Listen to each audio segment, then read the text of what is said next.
मेरी शादी को 2 साल हो चुके थे और इस घर में मेरी सास जिंदा नहीं थी। सिर्फ मेरी ननद और ससुर ही थे। एक दिन मैं अपने ससुर के कपड़े धो रही थी जब उनकी जेब से एक अजीब सी चीज़ मेरे हाथ में महसूस हुई। वैसे तो मेरी आदत थी कि मैं कपड़ों को चेक कर लेती थी, लेकिन शायद मुझसे गलती हो गई थी। मैंने जल्दी जल्दी उस चीज़ को बाहर निकाला तो वह चीज़ मेरे हाथ से फिसल गई और मैंने मुंह पर हाथ रख लिया। मेरी ननद दूर बैठी थी। उसने भी मेरा चौंकना देख लिया कि कुछ अजीब हुआ है। वो चलकर मेरे पास आ गई तो मैंने उस चीज़ पर कपड़ा रख दिया। वो पूछने लगी, क्या हुआ भाभी, अभी आपने क्या देखा है? क्या मिला है आपको? मैंने कहा, तुम्हारे पापा जी की जेब से कोई बड़ी ही अजीब चीज़ निकली है। हद होती है वैसे, ये किस किस्म की हरकतें करते फिरते हैं, वो भी इस उम्र में। वो कहने लगी, ऐसा भी क्या हो गया, बताइए तो सही। मैंने उस चीज़ पर से कपड़ा हटा दिया। वो एक बड़ा सा गुब्बारा था जिसे देखकर मेरी ननद भी मुंह पर हाथ रखे एक तरफ को सिहर गई। मैंने कहा, अब बताओ, ये उनकी उम्र है ऐसे काम करने की? तो कहने लगी, मैं आपको बताती हूँ कि इसके पीछे क्या राज है। मैं ये सुनकर हैरान थी। एक बार उससे पूछकर मुझे और जानने की उत्सुकता हुई कि वह मुझे क्या बताएगी। फिर ननद ने मुझे ऐसी बात बताई कि मैंने अपने कानों को हाथ लगा लिया। मेरा नाम सिमरन है।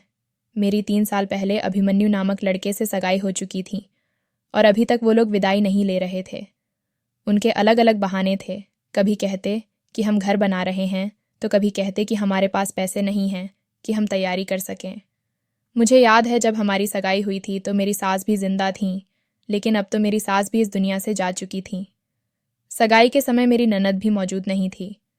वो अपनी पढ़ाई के लिए शहर गई हुई थी। अब उसकी पढ़ाई पूरी हो गई। ऐसा लगता था कि सारी दुनिया के बहाने उन्हीं लोगों के पास ही हैं। पहले तो झूठे बहाने कर रहे थे कि उनके पास पैसे नहीं हैं, पहले घर बना लें फिर तेरी शादी करेंगे। अगर उनके पास पैसे नहीं थे और उनको शादी करनी ही नहीं थी तो फिर सगाई करने की क्या ज़रूरत थी? मेरी सगाई तो हो गई थी और अभिमन्यु बुरा लड़का नहीं था, लेकिन इस बीच मेरे लिए और भी रिश्ते आ रहे थे जो मेरे घर वालों को अब से ज़्यादा अच्छे लग रहे थे। मैं अभिमन्यु को अब भी कहती थी और सोच में पड़ जाती थी कि कहीं हमने जल्दी तो नहीं कर दी, क्योंकि मैं बहुत ज़्यादा सुंदर थी और मेरी शादी किसी अच्छे घर में भी हो सकती थी। नहीं, लोग तो वैसे ही थे जैसे हम लोग थे।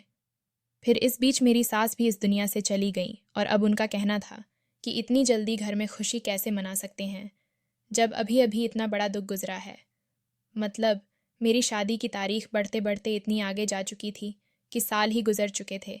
बीच में ननद का भी लग रहा था कि उसकी पढ़ाई चल रही है, फिर उसकी पढ़ाई पूरी हो जाएगी तो तब शादी करवाएंगे, क्योंकि उसकी पढ़ाई बड़ी ज़रूरी है और वह छुट्टी नहीं कर सकती। खैर, अब तो वह भी वापस आ गई थी और घर पर ही होती थी। उसको कोई नौकरी नहीं मिली, घर पर ही रहती थी। उनको भी ज़रूरत थी घर पर किसी औरत की। मेरी ननद से सारा कुछ नहीं होता था। उसे तो खाना बनाना भी ठीक से नहीं आता, लेकिन फिर भी जाने क्यों मुझे घर में लाने से कतराते रहे। एक तरफ तो कह रहे थे कि ननद पढ़ाई कर रही है और बड़ी मुश्किल पढ़ाई कर रही है, ऐसा कोर्स कर रही है जो ज़्यादा लोग नहीं करते। लेकिन जब मैंने उसको एक दिन बाजार में देखा तो वह मेरे ससुर के साथ ही थी और शक्ल से ही अजीब सी लग रही थी, क्योंकि सगाई में तो यह नहीं थी और उसके बाद ऐसा माहौल बनाकर मेरा उसके साथ कोई आना जाना ही नहीं हुआ। जब मेरी सास इस दुनिया से गई तो तब हम लोग वहाँ पर गए थे, बस एक जगह तब देखा था। तब तो वैसे ही वह दुख में थी तो ठीक से पता नहीं चल रहा था कि कैसी है, लेकिन जब उसने मुझसे थोड़ी बहुत बात की तो मुझे तो ऐसा नहीं लगा कि वह इतनी ज़्यादा पढ़ी लिखी लड़की है। वह तो मुझे ऐसी लग रही थी जैसे उसने मुझसे भी कम पढ़ाई की है। मेरी अभिमन्यु के साथ सगाई हो चुकी थी, इसलिए मैं कभी कभी उससे फ़ोन पर कभी कभार बात कर लिया करती थी। उसका कहना था कि मैं तो कब से मरा जा रहा हूँ, तुम्हारी दूरी मुझसे बर्दाश्त नहीं होती है। मैंने उससे कहा कि मेरे पापा जी कहते हैं कि कुछ भी ना करें, बस 2 लोग ले आएं और आकर बेटी को ले जाएं। हम बड़ी बेटी को रुखसत करेंगे तो फिर छोटी की शादी करनी है। 3 साल हो गए हैं सगाई को, अभी तक तो हमारी औलादें भी हो जानी थीं। ये अच्छी बात नहीं है, अपने घर वालों को समझाओ। कब तक मैं बैठी रहूँगी? तुम मुझसे सगाई कर चुके हो और मुझे मेरे घर में बिठाकर ही बूढ़ा कर दोगे क्या? हम लोगों को एक दूसरे से 2 महीने में ही मोहब्बत हो गई थी और उसके बाद हमने ये साल किस तरह काटे थे ये तो हम दोनों ही जानते थे। बीच में कहीं दफ़ा ऐसा हुआ कि शादी की तारीख रखने की बात हुई, लेकिन फिर बात खटाई में पड़ गई। अब तो ज़्यादा ही हो गया था, मैंने कहा कि मेरे ख़ानदान वाले मेरे पापा जी के काम करते रहते हैं, या मैं होकर वो तुम्हारी तरफ से बेफिक्र हो जाएं और मेरा रिश्ता किसी और से कर दें। अभिमन्यु परेशान हो गया। उसने कहा, तो कुछ सोचता हूँ। जब उसने यह बात सुनी कि मेरे घर वाले कहते हैं कि सादगी से आएं और आकर ले जाएं, तो उसने कहा कि यह तो तुम्हारे घर वालों ने बड़ी अच्छी बात कर दी है। पापा को कहता हूँ, बहरहाल हमें यह सब कहना तो नहीं था, हमारी भी इसमें इज्जत खराब हो रही थी। फिर सब यही कहते कि अगर सब सादगी से ही करना था तो 3 साल इंतज़ार क्यों किया। जब सगाई हुई थी तो कहा गया था कि 3 महीने बाद शादी होगी, और अब 3 साल हो गए थे। मेरी दूसरी बहन का रिश्ता आ रहा था और उन लोगों को भी बहुत जल्दी थी। अब भी लोग बातें कर रहे थे, कभी सगाई के बाद भी 3 साल तक कोई इतना इंतज़ार करता है भला। बस मेरे ससुर और मेरे होने वाले पति के 2 रिश्तेदार आए थे और मेरी ननद भी थी। शादी की रस्म होने लगी। मेरी ननद बड़ी अजीब किस्म की लड़की थी। ना उसे किसी चीज़ का शौकत था, ना कुछ। उसके भाई की शादी थी, फिर भी ऐसे रूखे तरीके से कपड़े पहनकर चली आई। ना चेहरे पर कुछ लगाया, ना मेरे पास बैठी, कोई बात भी नहीं कर रही थी। भगवान माफ़ करे ऐसा कहना नहीं चाहिए, लेकिन उसे देखकर ऐसा लगता था कि जैसे वो कुंवारी लड़की नहीं, बल्कि कोई विधवा है जो हर वक्त शोक मनाती रहती है। कहते हैं ना कि विधवा औरत को रंग बिरंगे कपड़े नहीं पहनने चाहिए, सिंगार नहीं करना चाहिए। अरे, वह तो कुंवारी लड़की थी और फिर उसके भाई की शादी थी। मानो तो उसकी माँ को इस दुनिया से गए हुए ज़्यादा समय नहीं हुआ था, लेकिन जाने वाले के साथ कोई चलता नहीं जाता। और 3 दिन से ज़्यादा मरने वाले का दुख मनाना भी अजीब सी बात लगती है, क्योंकि हम सबको पहले से ही पता है कि हम सब ने एक दिन मर जाना है। ये कोई ऐसी बात तो नहीं है जो किसी एक इंसान के साथ होती है और बाकियों के साथ नहीं होती। खैर, राम राम करके मेरी शादी हो ही गई। जिस तरह से सोची थी उस तरह से नहीं हुई। इस बात का बड़ा दुख हुआ। मैं उन लड़कियों में से नहीं थी जिनके दिल में अपनी शादी को लेकर बड़े अरमान होते हैं कि मेरा दूल्हा घोड़े पर बैठेगा, मैं ऐसे एंट्री मारूंगी, ऐसा लहंगा पहनूंगी, ये करूंगी, वह करूंगी। लेकिन फिर भी शादी इस तरह से हुई थी कि जैसे शादी नहीं है, बस मुझे लेने के लिए आए हैं, इसलिए थोड़ा अजीब लग रहा था। पर फिर सोचा कि घर वाले भी इससे तंग आ गए थे। इतनी बातें सुनाने लगे थे कि लगता है तेरी ही कुंडली में कोई दोष है जो तेरे साथ यह सब कुछ हो रहा है। बस अब मैंने सोचा था कि मेरा अपना घर होगा, उसके बाद मैं वहाँ खुश रहूँ या परेशान रहूँ, वह मेरा परेशानी होगा। पर जब से मैं इस घर में आई थी और इस घर की बहू बनी थी, इस घर का एक हिस्सा बन गई थी, मैंने यह बात धीरे धीरे नोट करना शुरू कर दी थी कि इस घर में भी कुछ बहुत ही अजीब हरकतें होती थीं। मेरे ससुर क्या काम करते थे इसके बारे में हमें कोई पता नहीं था। वह कभी कोई काम करते, कभी कोई। मेरी ननद पूरा दिन डरे सहमे घर में ऐसे फिरती रहती जैसे अभी कोई दीवार फांद कर घर में आ जाएगा और घर में जो कुछ भी है वह लूट के ले जाएगा। मुझसे कोई बात भी नहीं करती, बस काम की बात करती। कभी कभी मैं गुस्सा हो जाती और उसको कुछ कह देती तो आगे से जवाब भी नहीं देती थी। घर में जैसे ही ससुर कदम रखते, मेरी ननद के चेहरे का रंग उड़ जाता था। अजीब सी हालत में आ जाती थी, जैसे डर रही हो। वह मेरे ससुर से जाने क्यों इतना डरती थी। उनके आते ही कमरे में चली जाती और जो वो कहते बस उस पर हाँ में सर हिलाती रहती। ये किस किस्म की ननद थी। मेरे घर में मेरी सास नहीं थी, उसको तो मेरी सास का किरदार अदा करना चाहिए था, लेकिन यह तो अपनी दुनिया में मशगूल रहती थी। मेरे पति का काम भी ऐसा था कि कभी कभी रात को भी घर से गायब रहता था। अजीब बोर किस्म के लोग थे, जैसे पता नहीं किस परेशानी से घिरे हुए थे। उनको किसी बात की खुशी नहीं होती थी और ना ही गम का एहसास होता था। उनके घर कोई नहीं आता था, ना घर में कोई जाता था, ना ये लोग किसी के घर जाते थे।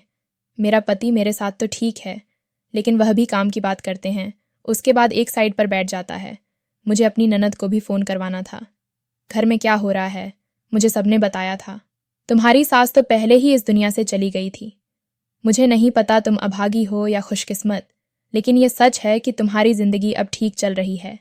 जब मैंने पहले सोचा था कि मुझे क्या करना है, तो मुझे इस बात का एहसास हुआ कि इस हालात को देखकर मुझे तरस आता है। मैं क्या इसको फैमिली पॉलिटिक्स में फंसाना चाहती थी, जबकि ये किसी काबिल नहीं थी। मैं झूठ बोलती क्योंकि वो मान लेती थी। अगर मुझे किसी बात पर गुस्सा भी आ जाता तो बोलती भी नहीं थी। मेरी शादी को 2 साल पूरे होने वाले थे। भगवान ने अभी तक कोई औलाद नहीं दी। डॉक्टर से भी चेक करवाया था। डॉक्टर ने कहा कोई परेशानी नहीं है, बस कुदरती देर हो रही है। हमें इस बात से कोई समस्या नहीं थी, क्योंकि अगर मुझ में कोई समस्या नहीं थी तो फिर मुझे इलाज करवाने की क्या ज़रूरत थी। इस तरह दिन गुजर रहे थे। पति अच्छा था, रात को देर से आता था, लेकिन फिर भी 2 घड़ी बैठकर प्यार भरी बातें कर लेता था तो मेरी दिन भर की थकान उतर जाती थी। जब से मैंने अपने परिवार वालों को बताया था कि मेरी सास गुजर चुकी है, तो वे कहते थे कि फिर तो हमने तुम्हारी शादी अच्छे घर में करवाई है, इसलिए मुझे परेशान होने की ज़रूरत ही नहीं थी। ऐसा ही था, मेरी ज़िंदगी में कोई परेशानी नहीं थी। सास नहीं थी, इसलिए मुझे किसी ने यह भी नहीं कहा कि अभी तक बच्चे क्यों नहीं हुए। किसी ने मुझसे उलटे सीधे सवाल भी नहीं किए। लेकिन एक बात है कि अगर मेरी सास जिंदा भी होती तो शायद वह इतनी बुरी नहीं होती, क्योंकि मेरी उनसे 2-4 बार मुलाकात हुई थी। वह बहुत अच्छी इंसान लग रही थीं। अगर होती तो शायद मेरी मदद ही करती। लेकिन अच्छे लोग इस दुनिया से जल्दी चले जाते हैं। ससुराल वाले तो किसी के भी अच्छे नहीं होते, लेकिन जिसके लिए लड़की अपने सब कुछ छोड़कर आती है उसे अच्छा होना चाहिए। और मेरा पति मेरे साथ बिल्कुल ठीक था। कभी कभी उससे कहती थी कि तुम्हारे घर वाले बहुत अजीब हैं, तो कहता था कि बस यही हैं, माँ के जाने के बाद ऐसे हो गए हैं। मेरी ननद की मोहल्ले में कोई सहेली भी नहीं थी और हमारे घर में कोई रिश्तेदार भी नहीं आता था। मैंने सोचा कि इस बेचारी का क्या कसूर है, ऐसे ही पड़ी रहती है। पढ़ाई भी उसने कर ली है, अब उसकी शादी करवा देनी चाहिए। जैसे ही ननद की शादी की बात उठती तो मेरे ससुर जी शोर मचा देते। एक दिन अपने पति से कहा कि आप बात करें, क्योंकि जब मैं बात करती हूँ तो कहते हैं कि नहीं, अभी हमने इसकी शादी नहीं करनी। 25 साल की हो गई है और कब करनी है शादी इसकी। मुझे देखिए, मेरी शादी के 3 साल आप लोगों ने बर्बाद कर दिए, फिर भी अभी मैं 20 साल की हूँ। लड़कियों की शादी जितनी जल्दी हो जाए उतना ही अच्छा होता है। और जब शादी ही करनी है तो फिर घर में बिठाने का मतलब ही क्या है। या तो उसे कोई नौकरी करवानी हो या अभी उसकी पढ़ाई बाकी हो। ना तो वह पढ़ाई कर रही है, ना ही नौकरी। घर में क्यों बिठा के रखा है। हो सकता है वह बेचारी फिर भी शादी करना चाहती हो, तभी तो कहीं खोई खोई रहती है, लेकिन अपनी ज़ुबान से यह सब कुछ बोल नहीं रही हो। अब ज़रूरी तो नहीं कि इंसान हर बात अपने मुंह से बताए। कुछ तो उसके घर वालों को भी एहसास करना चाहिए। जब उसे नौकरी भी नहीं करवानी, घर का वह कोई काम भी ठीक से नहीं करती, तो फिर उसे घर में क्यों रखा गया है। बेचारी पूरा दिन उदास रहती है। मेरे पति के दिल को यह बात लगी और उसने कहा, मैं बात करता हूँ, तुम फिक्र मत करो।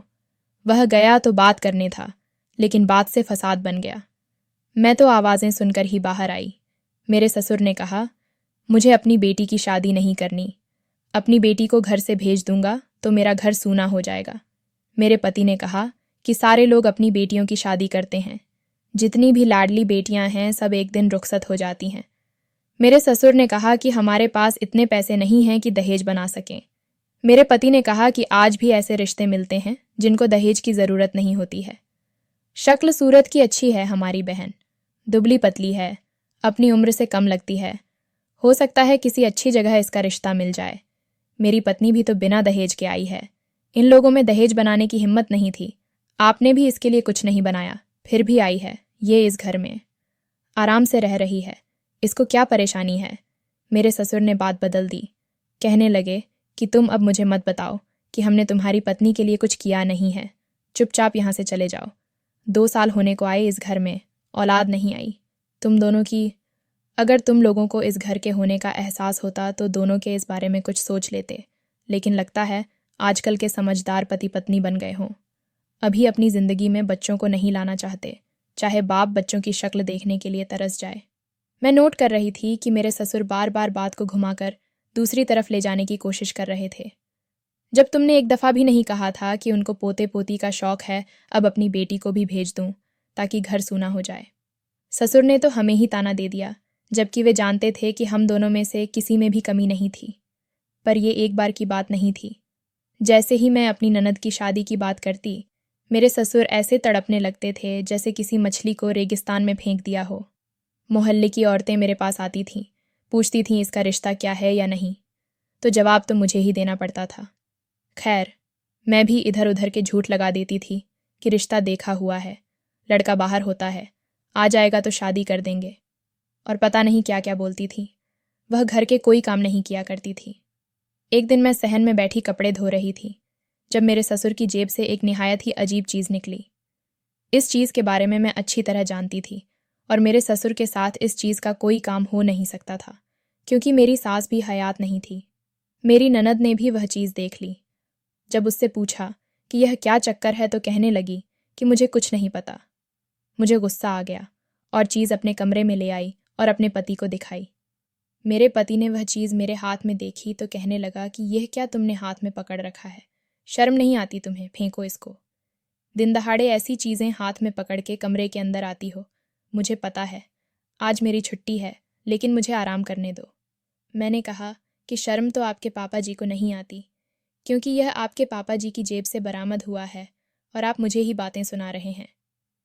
मेरा पति तो हैरान रह गया और कहने लगा, तुम सच बोल रही हो, मजाक तो नहीं कर रही। मैंने कहा कि मैं ऐसी गंदी चीज़ों के साथ गंदे गंदे मजाक क्यों करूँगी भला। आपके पापा जी का ज़रूर कोई चक्कर चल रहा है, तभी तो पूरा दिन घर से गायब रहते हैं और अपने अलावा किसी की परवाह ही नहीं होती। बेटी की शादी तक की परवाह नहीं, बेटी घर में बैठी बूढ़ी हो जाए, कोई परेशानी नहीं उनको, अपनी ही मस्ती में लगे हैं। अब हमारे घर में तो ऐसी चीज़ों का कोई इस्तेमाल नहीं है, ना ही हमारे कोई बच्चे हैं, तो फिर यह गुब्बारा इनकी जेब में क्या कर रहा है। मेरा पति सिर पकड़ कर बैठ गया और मेरे सामने शर्मिंदा भी होने लगा। कहने लगा कि क्या करूं, माँ भी तो इस दुनिया से जल्दी चली गई हैं, वह भी वक्त से पहले। हो सकता है कि उनका शादी करने का दिल करता हो। तो मैंने कहा कि जवान बेटी घर में बैठी है और बाप को शादी की पड़ी है। चलो ठीक है, करनी है तो करें शादी, लेकिन पहले अपनी बेटी की शादी करवा दें। फिर इसके बाद हम भी यह कहने के काबिल होंगे कि बच्चों की शादियां हो गई हैं। पापा जी को तन्हाई सताती थी, तो कोई उम्र रसीदा बूढ़ी औरत या विधवा औरत ढूंढ कर पापा जी की शादी करवा देंगे। हमें इसमें क्या परेशानी होगा, उनकी अपनी ज़िंदगी है, अभी उनकी उम्र भी है, लेकिन पहले उन्हें अपनी बेटी की शादी करवानी चाहिए। मेरे पति ने पूछा कि तुम्हारी नज़र में कोई लड़का है? तो मैंने कहा कि हाँ, मेरा एक कज़िन है, मेरे चाचा का बेटा। वह बहुत अच्छा है, उसकी कपड़ों की दुकान है और घर भी उनका अपना है। मैं उसे आधी ज़ुबान से कह दूंगी तो वे बात कभी भी रद्द नहीं करेंगे और आराम से रिश्ता करवा देंगे। मेरे पति ने कहा कि कल हम दोनों उनके घर चलते हैं ताकि मैं लड़के को देख लूं, फिर मैं पापा जी से बात करूंगा। अगर उन्होंने हाँ कर दी तो वे भी इनकार नहीं करेंगे और शादी करवा देंगे। मैंने कहा कि ठीक है, बहुत अच्छा सोचा आपने। अगले दिन मैं और मेरे पति मेरे कज़िन के घर जाने वाले थे। मैंने उन्हें कॉल कर दिया था। उन्होंने कहा कि क्यों नहीं, आप लोग हमारे घर दावत के लिए आइए। मैंने सोचा कि क्यों न अपनी ननद को भी साथ ले चलें, उनकी नज़र में लड़का आ जाएगा। फिर जब उनसे बात करेंगे तो उन्हें पता होगा कि किस लड़की की बात कर रहे हैं, तो ज़्यादा समय बर्बाद नहीं होगा। मेरे पति ने कहा कि तुम तो बहुत समझदार हो। मैंने कहा कि मैं तो हूँ ही समझदार, और मुस्कुराते हुए कहा। दिल ही दिल में खुश भी हो रही थी कि उनकी शादी हो जाएगी, अच्छी बात है। मुझे इससे कोई समस्या नहीं थी, लेकिन यह बात भी मेरे हक में ठीक है, फिर सारा मेरा घर हो जाएगा। मेरे पति ने कहा कि तुम लोग शाम में तैयार रहना, मैं रिक्शा लेकर आऊँगा, फिर हम तीनों चलेंगे। मैंने अपनी ननद से कहा कि तैयार हो जाओ। उसने कहा कि नहीं जाना, नहीं पापा जाने देंगे। मैंने कहा कि क्यों नहीं जाने देंगे, क्या किसी बाहरी के साथ जा रही हो? अपने भाई और भाभी के साथ जा रही हूँ, चलो तैयार हो जाओ। वह बहुत जिद कर रही थी कि जिसकी कोई सीमा नहीं थी, तैयार ही नहीं हो रही थी। जैसे तैयार हो जाएगी तो ससुर आकर उसके हाथ तोड़ देगा। फिर मुश्किल से उसे तैयार कराया। दोनों तैयार होकर बाहर बैठने लगे, क्योंकि मेरे पति रिक्शा लेने गए थे। मेरे पति घर में दाखिल हुए और ससुर भी आ गए। उन्होंने हम दोनों को देखकर पूछा कि कहाँ की तैयारी है, कहाँ जा रहे हो तुम लोग? मैंने बताया कि दावत है चाचा के घर, वहाँ जा रहे हैं और ननद को भी साथ ले जा रहे हैं। ससुर ने कहा कि वह बिल्कुल भी नहीं जाएगी। मेरे पति ने कहा कि क्यों नहीं जाएगी, जाने दो उसे, पूरा दिन कमरे में बैठी रहती है, बेचारी सर्दी में रहती है। हमारे साथ जाएगी तो दिल बहल जाएगा उसका। पापा जी ने कहा कि बिल्कुल भी नहीं, बिल्कुल भी नहीं जाएगी। मेरे ससुर ने ननद का हाथ पकड़ा और उसे घसीट कर अपनी ओर ले लिया और कहा कि जाओ, कमरे में चली जाओ। उसने भी कुछ नहीं कहा कि मुझे जाना है, बस चुपचाप अपने कमरे में चली गई। मैंने उसकी ओर देखा और उसने भी अजीब सी शक्ल बनाई। पति ने मुझसे कहा कि तुम तो आ जाओ, रास्ते में हम बातें करेंगे कि अगर उसे साथ भेज देते तो क्या हो जाता। मेरे पति ने मुझे ऐसी बात बताई कि मेरे पैरों के नीचे से ज़मीन निकल गई। मेरे पति ने कहा कि हमारी बेटी नहीं है, इसलिए उसकी ज़रूरत से ज़्यादा सुरक्षा करते हैं, क्योंकि वह हमारे पापा जी के दोस्त की बेटी है। मैंने पति से पूछा कि दोस्त की बेटी का क्या मतलब? आपने तो मुझे यह बात कभी नहीं बताई। मेरे पति ने कहा कि नहीं बताई, बस ऐसी बातें जितने कम लोगों को पता हो उतना ही अच्छा होता है। ननद और भाभी में कभी कभी झगड़े भी हो जाते हैं, और तुम उसे इस बात का ताना दे देती तो उसका दिल टूट जाता। मैंने उनसे कहा कि मुझे यह बताएं कि यह किसकी बेटी है। वैसे मैं ऐसी बिल्कुल भी नहीं हूं कि किसी को उसकी मजबूरी के ताने दूं। मेरे पति ने कहा कि पापा का एक बहुत ही पुराना दोस्त था, उसकी बेटी है। इसका इस दुनिया में कोई नहीं था, और यह उसकी जवान बेटी थी। पापा मुंबई जाते थे काम के सिलसिले में, तो इसी के पास रहते थे। एक दिन वापस आए तो इसे साथ ले आए थे। इसका बाप इस दुनिया से चला गया और इसे हमारे हवाले कर गया। उस समय मेरी तुमसे सगाई हो चुकी थी, नहीं तो मेरी शादी इसी से करवा देते ताकि यह हमारे घर में ही रहती।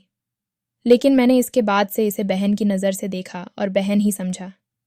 पापा इसीलिए इसका ज़रूरत से ज़्यादा ख्याल रखते हैं। कहीं कल को इसकी शादी किसी गलत इंसान से हो गई तो फिर मरने के बाद उसके बाप को क्या जवाब देंगे? तभी तो मेरी ननद मेरे ससुर से इतनी डरती थी, उनकी किसी बात से इनकार नहीं करती थी, उनके सामने कोई बात नहीं बोलती थी और उन्हें घर में आता देखकर परेशान भी हो जाती थी। चीज़ें इधर उधर करना शुरू कर देती थीं। मेरी ननद की शक्ल भी ऐसी हो गई थी कि रात भर जागती थी, आंखों के नीचे हल्के बन गए थे। शायद अपनी माँ को याद करके वह बेचारी रात भर रोती थी। लेकिन एक दिन ऐसा हुआ कि मैं कुछ और ही सोचने पर मजबूर हो गई। मेरी ननद कोई काम भी ठीक से नहीं करती थी, हमेशा बिस्तर पर पड़ी रहती थी। उसे किसी काम को कहने का भी मन नहीं करता था, क्योंकि वह उसे नाकाफ़ी ही करती थी। एक दिन जब मैं ननद का कमरा साफ कर रही थी, मैंने उसके बिस्तर पर एक ऐसी चीज़ पाई कि मेरे कदम तले से ज़मीन निकल गई। ये वही चीज़ थी जो मेरे ससुर की जेब से मिली थी, और अब यह मेरी ननद के बिस्तर पर पड़ी थी। मैंने कान पर हाथ लगा लिया, कुछ तो गड़बड़ थी। फिर मैंने अपने ससुर के कमरे में जाकर देखा, वहाँ भी वही चीज़ मिली। ये क्या हो रहा था? मेरे पति को शायद बेवकूफ़ बनाया जा रहा था, लेकिन मर्दों से बात करने से पहले मुझे यह बात अपनी ननद से करनी थी। उसने मुझे बता सकती थी। मैंने वह चीज़ उसे दिखाई और कहा कि तुम्हारे कमरे से मिली है, अब मुझे बताओ कि क्या चल रहा है। आधी बात तो मुझे पता चल गई है, अब बाकी की बात भी बताओ, नहीं तो मुझसे बुरा कोई नहीं होगा। मेरी ननद पहले ही डर हुई थी, मैंने भी उसे गुस्सा कर दिया, लेकिन फिर मुझे समझ में आया कि मुझे उससे प्यार से बात करनी चाहिए। मैंने कहा कि देखो, अगर तुम किसी मुसीबत में हो तो मुझे बताओ, मैं तुम्हारी मदद करूँगी। मुझे तुम्हारी मदद करनी चाहिए, तुम्हें फ़िक्र करने की ज़रूरत नहीं है। तुम मुझे बताओ, तुम्हारे साथ इस घर में क्या हो रहा है? बताओ, तुम क्यों रो रही हो? उसने कहा कि मैं कुछ नहीं बता सकती, दीवारों के भी कान होते हैं। मैंने उसे कहा कि तुम मेरे कान में बात बताओ जो तुम्हारे दिल में है, और अगर नहीं कह सकती तो लिख कर बता दो। वह बहुत ही डर गई थी, किसी बात पर नहीं आ रही थी, लेकिन आखिरकार उसने बता ही दिया। और उसने मेरे कान में ऐसी बात बताई कि मेरे पैरों तले से ज़मीन निकल गई। मुझे नहीं पता था कि वह मुझे ऐसी बात बताएगी, मेरी ज़ुबान से कुछ भी नहीं निकल रहा था। मैं हैरान रह गई। मेरे पति भी हैरान थे, जो उसे इस घर में रहते हुए इस बात की खबर तक नहीं थी। लेकिन वह पूरा दिन घर पर रहता नहीं था, सुबह जाता था, रात को आता था, और छोटे दिनों में पूरा दिन अपने कमरे में सोकर ही गुजारता था। उसने मुझे बताया कि लड़की ने अपनी बहन को नहीं देखा, इसलिए मुझसे ज़्यादा बात भी नहीं करती थी, क्योंकि मेरे लिए तो यही हो रही है, वैसे ही डरती रहती है। इसलिए मैं भी उसे ज़्यादा बाहर नहीं करती थी, कोई काम भी नहीं चाहती थी। जब तक तुम मेरी ज़िंदगी में नहीं आई थी, खुद ही कर लेती थी या फिर मेरी मना कर देती थी। मेरी आंखों में आंसू आ गए। फिर वह अपने कमरे में गई और उसने मुझे एक कागज़ का टुकड़ा दिया। उसने कहा कि ये सारी हकीकत का सबूत है, इसके बिना तुम पर कोई यकीन नहीं करेगा। मैंने अपने आंसू साफ़ किए और फिर उसके आंसू भी साफ़ करके कहा कि तुम फिक्र मत करो, मैं तुम्हारी मदद करूँगी। शाम को मेरे पति आए तो मैंने कहा कि मुझे बाहर जाना है खाना खाने के लिए। मेरे पति कहने लगे कि खाना घर में बना है, फिर बाहर खाने की क्या ज़रूरत है, बिरयानी बनी है। मैंने पति को आंखों से इशारा किया और कहा कि मुझे बाहर ले चलो, मुझे बाहर खाना खाना है। वह मुझे घर से बाहर ले गया और हम एक होटल में बैठ गए। वहाँ मैंने अपने पति को सारी बात आराम और सुकून से हरफ दर हरफ बता दी। वह चिल्ला नहीं सकता क्योंकि यह सार्वजनिक जगह थी, लेकिन आखिरकार उसने मुझसे गुस्से से कहा कि तुम मेरे पिता पर इल्ज़ाम लगा रही हो। आज मैं तुम्हें एक बात बताता हूँ। जब मैंने अपने पिता से कहा कि उनकी दूसरी शादी करवा देते हैं तो उन्होंने इनकार कर दिया। जब औलाद खुद बाप की शादी कराने का कहे फिर भी बाप इनकार कर दे, ऐसा होता है क्या? मेरे पिता बहुत नेक इंसान हैं। मैंने वह कागज़ का टुकड़ा अपने पति के सामने रख दिया और कहा कि यह देखो अपने पिता की नेकियत। वह डॉक्टर की रिपोर्ट थी जिनके मुताबिक मेरी ननद का अबॉर्शन करवाया गया था और अबॉर्शन करवाने वाला कोई और नहीं बल्कि मेरे ससुर था। पति के खाने में उसी का नाम लिखा था। तब मेरे पति हैरान रह गए। फिर मैंने सारी बात बताई। मैंने कहा कि आपके वालिद साहब इस लड़की को लेकर आए थे ज़रूर, लेकिन बेटी बनाकर नहीं बल्कि पत्नी बनाकर। वह इस लड़की से शादी करके लाए थे और उनकी शादी हुई, लेकिन आपसे यह बात छुपा रहे थे। और यह लड़की पहले दिन से उनसे शादी नहीं करना चाहती थी क्योंकि वह उन्हें अपने पिता की जगह समझती थी। मुझे तो ऐसा लगता है जैसे इस लड़की के साथ बहुत बुरा हुआ है, इतना बुरा कि वह बेचारी आधी पागल हो गई है, जो कुछ भी बोलती ही नहीं है। मुझे लगता है कि उन्होंने इससे शादी भी धोखे से की है। उसके मरते हुए पिता के सामने यही कहा कि अपनी बेटी बनाकर रखूंगा, लेकिन बाद में नीयत खराब हो गई और इससे शादी करके इसे अपने साथ ले आए। मेरे पति हैरान रह गए और मैं भी बहुत दुखी थी। मैंने कहा कि आपके पिता ने इससे धोखे से शादी की और अब इसे बहुत मारते भी हैं। वे औलाद नहीं चाहते क्योंकि फिर लोगों को पता चल जाएगा। इस बेचारी का 2 बार अबॉर्शन करवा चुके हैं। इस तरह के इंसान हैं आपके पिता। मैं उन्हें कुछ नहीं कह सकती। अब आप जानें और आपके काम जानें, लेकिन इस लड़की की मदद करें। वह बेचारी बहुत तकलीफ में है। मेरे पति ने एक शब्द भी नहीं कहा, चुपचाप जैसे गुस्से में थे। अगले दिन उसने मेरे ससुर की परवाह किए बिना पार्वती को घर से बाहर निकाल दिया और मुझे भी लेकर वहीं होटल में वापस आया। वह हमारे सामने बैठी थी। मेरे पति ने कहा कि मुझे सब कुछ पता चल गया है और अगर तुम मुझे पहले बताती तो मैं तुम्हारी मदद कर सकता था।